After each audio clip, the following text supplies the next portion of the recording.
I am coming up for তাশরিফের ভাতের hotel. আমি ঘোষণা দিচ্ছি যে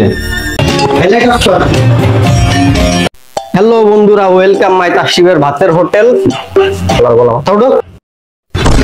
I am coming up for তাশরিফের ভাতের হোটেল। কি করে এরা আমি বুঝি না।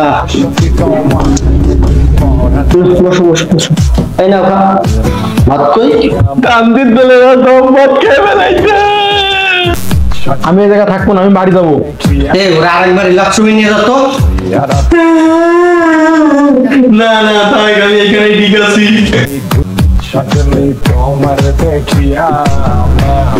প্রথমেই বৈষম্য, বাদ দেওয়ার কথা ছিল মুড়ি।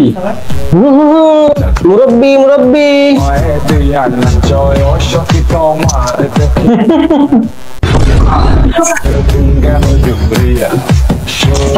তোমরাও না কি যে করো। বসো বসো বসো। বলা হন রে, দাঁড়াবো তোমার খাবার দিচ্ছি। থালা জুতা মারে বড় দান ক্যামেরার সামনে বড্ড শাস্তি। তো বাচ্চারা, আমি জানি বাইরে তোমরা নিরাপত্তা পাচ্ছ না, এই কারণে আমি আমাদের কার্যালয়ে তোমাদের নিয়ে আসছি নিরাপত্তা দেওয়ার জন্য।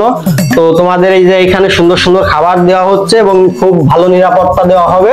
তো আশা করি তোমরা এখানে খুবই ভালো থাকবা। আল্লাহর বলা কান্দিস কেন? এই কান্দা বন্ধ কর। এটা ছবি তুল, ছবি তুল। খাবার দিচ্ছে ছবি তুল। এই হালা বলায় তুই কান্দিস কি জন্য? এই ক্যামেরা অফ কর। এর প্রধান হলো তুই, সবকিছু তুই করছিস, তুই আবার কান্দিস কি জন্য? দাঁড়া তোরে দেখাচ্ছি। আমি নিয়ে দিচ্ছাই জানাচ্ছি যে আমার এখনো বয়স হয়নি, তাই আমার উচিত আমার বাবাকে বা পরিবারকে কষ্ট না দেওয়া। তাও আমার মন প্রবাসে টানে। এই হালা বলা কি বললি তুই? দেখছিস এক কথা মতো বল। আমি ঘোষণা দিচ্ছি যে আমার প্রবাসে যাওয়ার বয়স হয়নি, তাই আমি আমার বাবাকে কষ্ট দেব না। আমার প্রবাসে যাওয়ার বয়স হলে আমার বাবা নিজ দায়িত্বে আমাকে প্রবাসে পাঠাবে, তাই এটা নিয়ে কোনো যুদ্ধ করার দরকার নেই। আমি এই যুদ্ধ প্রত্যাহার করলাম। আমার প্রবাসে যাওয়ার বয়স হয়নি, এটা আমি নিজ ইচ্ছায় নিজ জ্ঞানে মেনে নিলাম। এরপর থেকে আমার বাবা যার সাথে হোক, যেভাবে হোক, যেই দেশে পাঠাক না কেন, আমি ওটা নিজে মেনে নেব।